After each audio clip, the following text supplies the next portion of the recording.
Dobar dan, dobrodošli u recepturu. Do sada sam probala nekoliko različitih recepata za fine limun šnite, a ovaj koji vam danas donosim po meni je najbolji. Ima prefinu kremu i biskvit s orasima i čokoladom, a bogati dojam upotpunjuju oblatne kao i tanki sloj marmelade. Ulit ćemo 6 bjelanjaka u širu posudu, početi ih mutiti, pa nakon toga pomalo dodavati 150 g šećera. Nakon svakog dodavanja treba dobro izmiksati smjesu da se na kraju dobije čvrsti snijeg. Na štednjaku ćemo otopiti 50 g čokolade za kuhanje, pa kad se malo prohladi dodati u snijeg od bjelanjaka. Smjesu treba izraditi mikserom. Zatim ubacujemo 200 g mljevenih oraha i 40 g glatkog brašna, pa ćemo ručno pjenjačom izraditi smjesu za biskvit.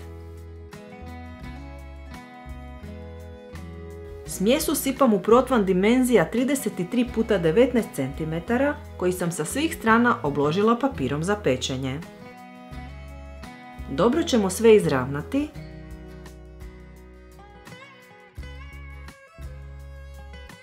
i staviti biskvit da se peče u zagrijanoj pečnici na 180 stupnjeva 20 minuta. Kad je biskvit pečen, ostavljamo ga da se ohladi na sobnu temperaturu. Još dok se biskvit peče, možemo početi raditi na kremi. U posudu koja će ići na paru ubacit ćemo 6 žumanjaka i 150 g šećera u prahu, pa promiješati. Sve zagrijavamo na pari uz stalno miješanje oko pola sata da se krema zgusne. Kad se krema zgusnula, maknut ćemo je s vatre i pustiti da se ohladi na sobnu temperaturu.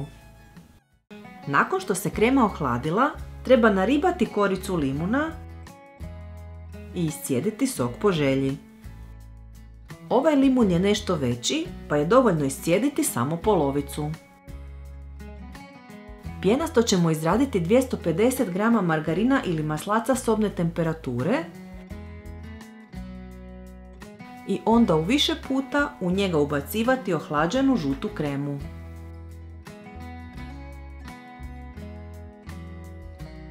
Nakon svakog dodavanja sve treba dobro izraditi mikserom. Na kraju ćemo uliti sok od limuna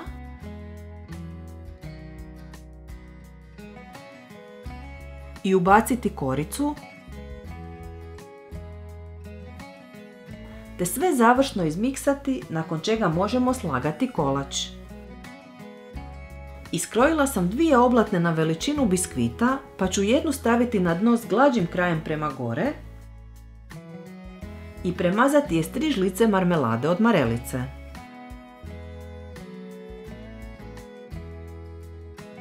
Na oblatnu treba oprezno staviti biskvit,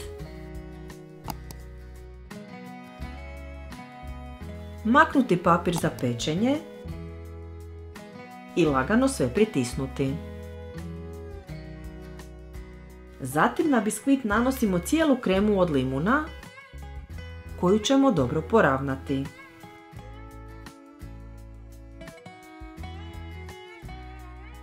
Na kremu treba staviti drugu oblatnu s glađom stranom okrenutom unutra.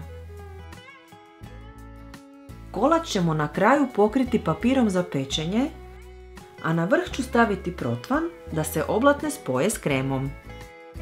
Stavljamo sve da se ohladi preko noći, a prije posluživanja režemo na komade veličine po želji. Ako vam se dopao ovaj recept, dajte nam like i zapratite nas, te mi ostavite komentar ispod videa.